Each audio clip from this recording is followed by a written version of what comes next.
Welcome back to another episode of the Fantasy Forecast. I'm here with our college specialist, Kenny, Hey guys, what's going on? and my co host, Matt. What's up, guys?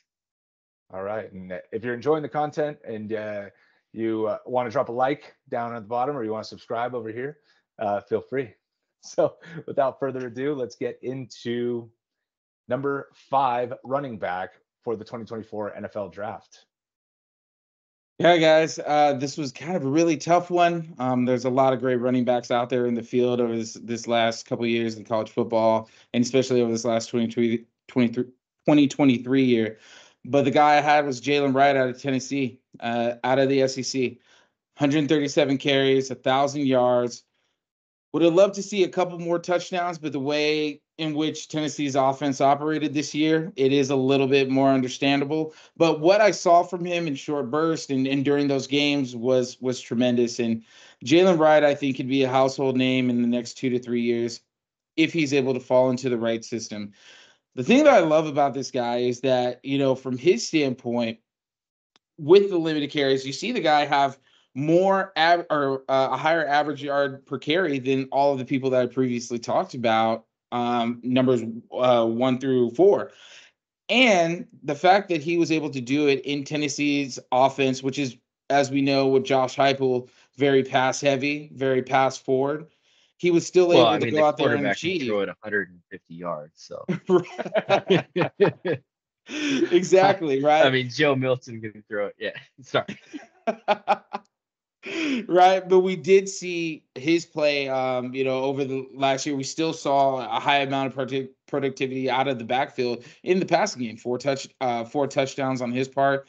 The guy is just naturally explosive, and I know sometimes people get enamored with the guys who have been there and doing it year after year, and as we all do, we love to ride a story with a college football prospect and ride them all the way to the draft and want to see their success going into the year. But with Jaylen Wright, a little bit more of a later story with Tennessee, but once he got his opportunity, I still think that he stepped up to the plate and was their main factor going into this year for Tennessee. And it's great to see what he did. It's great to see that he was able to go out to the combine and really ball out and just put his name out there and make sure the NFL GMs and head coaches understood that, this is a guy that can separate and really splash. I know this doesn't necessarily fit the Tennessee mold, but if this guy can get into a heavy zone offense, the way he kind of cuts and splashes off kind of the end of the hash marks is just something that excites me there. I think that this guy could have tremendous success if he finds himself. Now, I'm not going to say in a Kyle Shanahan type offense, but from a projection standpoint, this guy, if he gets one cut, he can cut it up and he can get to going. So that's what I really love about Jaylen right there, guys. No, my number 5 RB. Yeah, and I really like Jaylen Wright. I struggled because a lot of the lists, or when you're trying to read up on players and stuff, have him ranked low or had almost everybody had Corum over him, but I had him over Corum. Actually, I have him as my 3rd running back, so I expect him to go early. I expect him to go in day 2, probably round 3. Guy's a monster. He's a monster, and he's also like somebody, like you mentioned, he didn't get a ton of work before this last year, but then he gets a ton of work. He has this extremely high PFF grade, 2nd graded running back in this year's class, and I think that he's one of the best all around runners too. He's got the size, he's got the speed, and he's got the hands. And so I think he's another one of these guys out of this class that has the upside to become a lead back. So I had him over Bucky Irving. I had him over Corum. I had him over Jonathan Brooks. So it's like and again, that one was fluctuating for me because of the injury, and I think I was waiting that maybe a little bit too much. But my point being is that I'm very excited about this. I know the touchdowns are going to concern some people, but I'm not really that worried about that. Touchdowns, as we know at the NFL level, are so random. It's not even something necessarily that he has to be good at in order to be a good player. So I'm really in on Jaylen Wright. I like him. Another guy that the Chargers could get, but I think the Chargers are probably going to try and load up on linemen and need receivers, and they need a lot of help. So I think they're going to target somebody they can get later. But Jaylen Wright, definitely like him. I expect him to be a day 2 pick. Yeah, I like that fit a lot. And, I also had Wright number 3 just ahead of Corum. Again, just loving the athleticism. And, he's only had like 350 some odd carries throughout college. He struggled with fumbles early, tightened that up. I think he only had one, lost fumble this last year, but he's got good vision and patience for a speed guy. And I don't know. I really like his game. And I don't know if he's just, for whatever reason, flying under the radar. Just maybe it's a Tennessee thing, but yeah, man, the more I watched him, the more I wanted to like put him higher. But yeah, no, I'm excited for this guy, and yeah, Chargers would be awesome. Yeah, guys, I hear you. And one of the things that we don't really talk about, but when we talk about quarterbacks, right? We talk about reps, we talk about seeing the field, talk about dissecting defenses.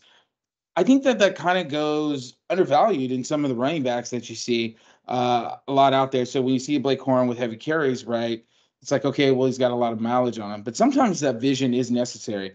Now, with Rhett, I think that he's got the talent that it could be one of those guys that shines regardless of how many carries he has.